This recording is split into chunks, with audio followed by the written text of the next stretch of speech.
Oui, Madame le ministre, je ne m'en prendrai pas à vous en tant que personne, ni en tant qu'auteur d'une politique que je désapprouve, mais en tant qu'exécutante et complice de cette politique. Parlementaire française, élue par des citoyens français, je m'attacherai donc tout particulièrement aujourd'hui au sort de mes compatriotes.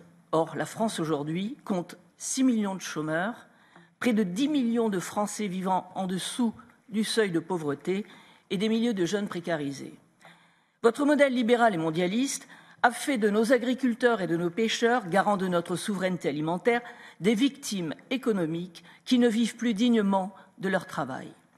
Les emplois industriels fuient en masse ou sont rabaissés à des postes faiblement qualifiés que vous proposez d'occuper avec l'immigration et le travail détaché. Car c'est justement par le biais de la libre circulation des travailleurs que vous avez mis en concurrence des économies divergentes, orienter l'Europe vers le moins-disant social et détériorer une valeur à laquelle nous sommes très attachés, celle du travail. En effet, le travail détaché, en hausse continuellement en France, avec 675 000 déclarations de détachement en 2020, soit 14% de plus qu'en 2019, n'aboutit ni plus ni moins qu'à une nouvelle forme d'esclavagisme moderne. La crise du Covid a aussi dramatiquement révélé la situation désastreuse de nos hôpitaux et de notre personnel de santé qui ont été sacrifiés sur l'autel de l'austérité budgétaire.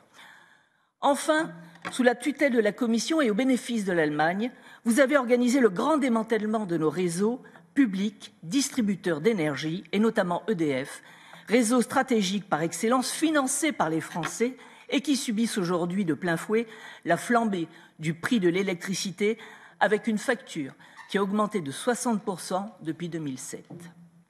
Protection sociale, ruralité, pouvoir d'achat en baisse, hausse de la CSG, ubérisation du travail, automobilistes, retraités, chômeurs, étudiants, autant de domaines où, impuissants à faire revenir les emplois et les richesses, vous gérez la pénurie en tapant sur les plus faibles.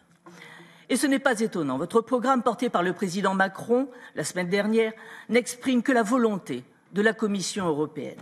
Cette Union européenne qui ignore les nations et les peuples n'augure rien de bon, ni pour la France, ni pour l'Europe.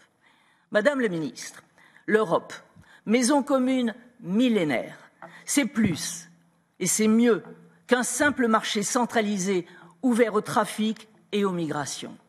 Si nous voulons retrouver le goût de l'avenir, la prospérité et le respect du travail, l'Union européenne devra prendre en considération nos nations et se mettre enfin au service des peuples. Je vous remercie de votre attention et de votre réponse.